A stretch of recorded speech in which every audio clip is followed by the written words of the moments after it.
lineup, but just the same, the concept is there, the math checks out. Despite the Sicilian's dead zone right in front of him, we're foreseeing this to be a great and easy game for you and the rest of Aurora. Game number 2, match point for the new kids on the block in AP BREN. One more. This game win and they take the series. It's almost a full melee lineup for AP BREN. Yeah, full dive again. That's why we were thinking that they might even consider the Faramis, but at least they get a little bit more burst this time around, and burst that you can hit from a safe distance. Good control. And Kekadot actually is going to be the main point of this lineup alongside Dare, because they need to really time their entries and make sure that they can reach Dominkite or Yue later on. All right, this might be a little safer, a little better for the Barats, because it is a flicker Barat. So he can position himself in a weird angle, and Detna's welcome, flicker, and then, you know, get the confirmed -1. So it makes sense. Kind of the same with the way they play the Jawhead and the Badang. So there are still multiple ways for them to engage. The same kind of follow-up coming in from Chov's skirt. It's just that James Panks this time might want to join a bit more when they try to start the fights instead of like coming in late or being the main source of damage. It's still the same for the others mostly. It's just that James Panks kind of switched it up a bit. The last time we saw a Barrett's EXP lane, what happened there was the Barretts just kept leaving the EXP lane as much as he could. That was Lord JM, and committing into rotations into the mid lane so that they can get an easy 4-man advantage, surprising their opponents. And so far it looks like that's what they're planning right now. They actually want to give a little bit more farm to Dare through the mid lane alongside Jovskirt. Double laning on an XP laner. That's definitely going to get him to level 4, trying to secure this first turtle spawning upper quarter of the map. Aurora first to the scene. Kekadot getting pushed back by Edward. Yue has poked down the members of AP BREN so well, but they still find their way towards Edward using the vengeance, and there's the Detna's welcome, but he gets burst down by the evil Queller. Now that's a 1-for-1 trade so far. Kekadot's really low, and Demon Kite secures the turtle, but they still want more. Renegade is going in, and Kekadot gets found by Yue. Oh, down bottom, Dominkite versus Shizo. Shizo's leaning hard into his early game advantage, especially underneath a Zaman force, and he's bullying the next standard right out the lane. 2 games that he did this now with this Harith against that Granger. Oh, here comes Yue. Can he find him? Looking for the bite down. Doesn't find Shizo. All right, the Sanguine Claws didn't connect, but that was a close call for Shizu. Props to him for being mindful enough, though. He's been doing this again, you mentioned it, 2 games in a row, but it's still not to the point wherein he gets too careless of his positioning and unaware of the map. Yeah, you see, though, especially in the last sequence, how much Edward pulls attention away from Demon Kite. Because of him diving onto James Panks, it actually forced Dare to just look at where Edward was so that he can use his ultimate on the Phoveus, which meant the turtle was free for Aurora to take. So far, Aurora stepping on the gas, finds one, choke skirt, forced out underneath that glorious pathway, revitalized by Kekadot, and a charged up Quella taking down Chove. Yue has been on point with those Sanguine Claws. Every single time prior an objective, it's either he catches 2 and then gets to bring them down to half HP or less than whatever damage he dealt. That already means a lot to Aurora, and now it was just so... It's such perfect timing for them. I mean, we did say earlier that Yue would be the happiest guy in this lineup right now. Oh no, but they spot out Shizo. The flicker's already forced out, but Renegade is right there to block his path. Kekadot trying to defend this turret as well, but that's 4 members of Aurora, and they might just get almost all of the energy shields from that tier 1 bottom. The Hitman making like the Wheelman, setting up the escape route for Aurora as they rotate toward the turtle. Another Sanguine Claws connecting onto Dare, and Kekadot is really low, uses the AOG to escape, but now Aurora, they're chasing after Demon Kite secures the turtle, and now they're looking for blood. Shizu uses the Zaman Force to escape, but gets caught by the Sanguine Claws, misses the second skill from Edward. But still, that's dominance from Aurora. He ain't there anymore. He's gone. Alongside James Panks, who has to constantly put himself in the way of harm. Because that's the nature of this hero. Until he has the items to tank up, he's going to keep going down like Shizo underneath his own tier 1. Aurora now stepping on the pedal of aggression. Renegade on point with the rotations. You again! Kekedot doesn't feel too tanky, forces out the Revitalize, and they get to punish Edward. Unleash the beast coming in from James Pax. But still, US survives, but not for long. There's Chop Skirt with the Cursed Blast. And that's a 2-for-1 trade, but they lost James Pax. All right. Under regular circumstances, that would have been a very messy push for Aurora, but they're able to get away with so much given how much they have been taken down AP BREN in the past minute. They're up by almost 4,000 gold, and lane per lane, I think they're all up, except for XP. AP BREN now feeling the wrath of a very aggressive and ticked off Aurora. It feels like that we're seeing. Yue, yes, of course. We've highlighted him already a fair amount. Again, the Sicilian is so happy here.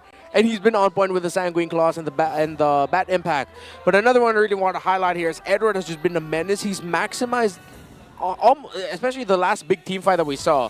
He used 2 Dark Waves perfectly. Yeah. A Dark Wave just standing there, and then another Dark Wave with a flicker as well.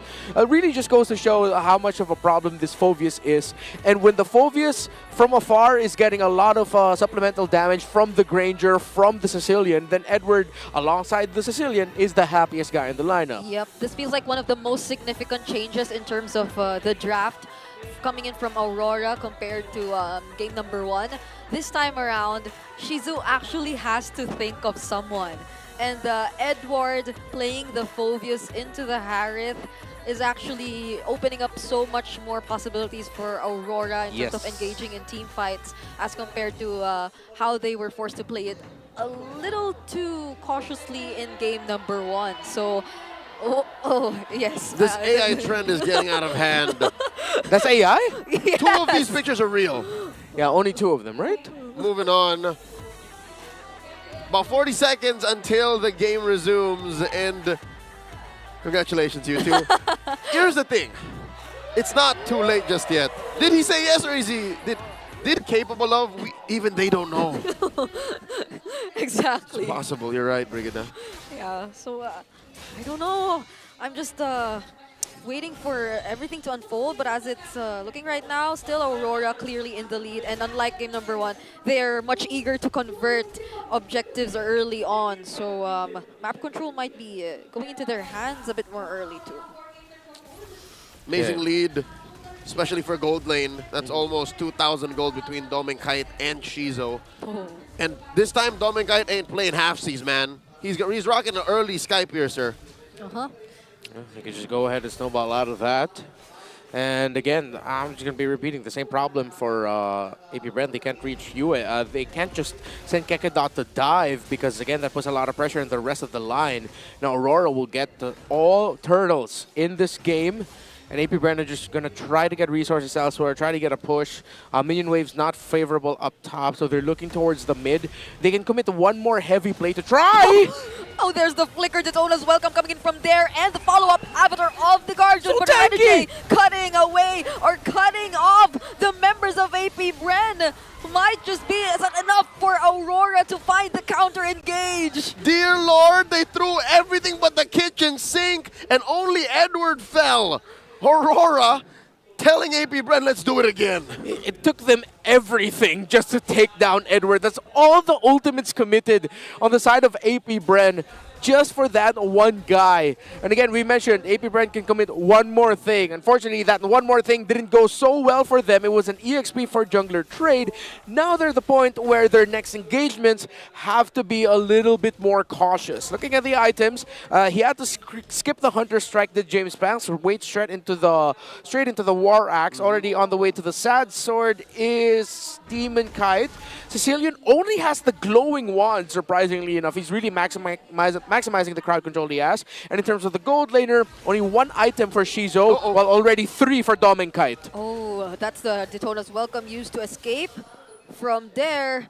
And this is the way you like to see Aurora playing. Very focused on the objectives and rotating fast enough for the enemies to not keep up. This is the way. Demon Kite stole the orange from James Panks. So James Panks is starving right now. It's not like the Lucas is doing great anyways. It's just all the more worse for AP BREN. Yeah, he's sitting on a 3-3-1 KDA. I think they've been more involved in the fights that have been happening across the map. But for majority of those fights, it's been Aurora winning them out. So I don't know if AP BREN still wants to contest this. They tried to go for an engage earlier. That was a Daytona's welcome and the AOG follow-up. But once they commit everything in, it's so hard for them to escape. For their own good, I don't think they should contest. And Aurora knows that. A blitz take here.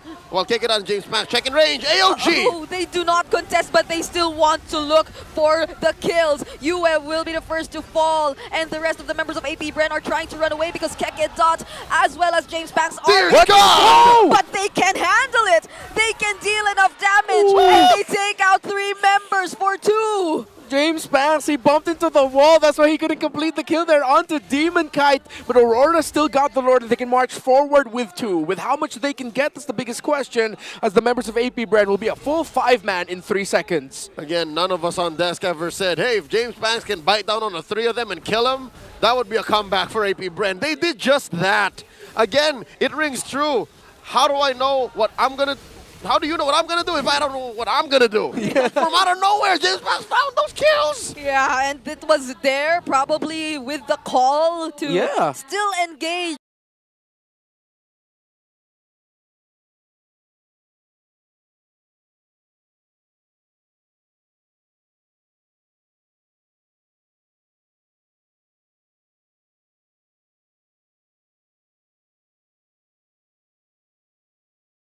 And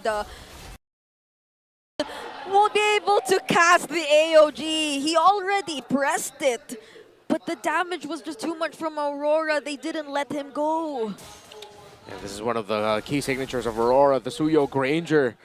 Just play around strong burst in the gold in the jungle. And just make sure you supplement it well. In game number 1, if James Panks and Shizo were the highlight, now it's the Kite brothers, continuing the storyline between the 2 jungle gold combos. But will Aurora slip just like they did in the previous game? Or will AP BREN just concede and then eventually be forced into a game number 3? It would be a shame if Aurora drops this lead here. It's a strong 5,000 gold as they start up the Lord. Lord now down to 4/5 of its health. Kekedot in range. So are James Panks, Shizo, and Chovskirt alongside Der, who does have his flicker online. All battle spells up actually. That hurt. Oh, they got him back. That's half HP for Der. Yeah, don't commit this. Kekedot, just give up this Lord. It's fine.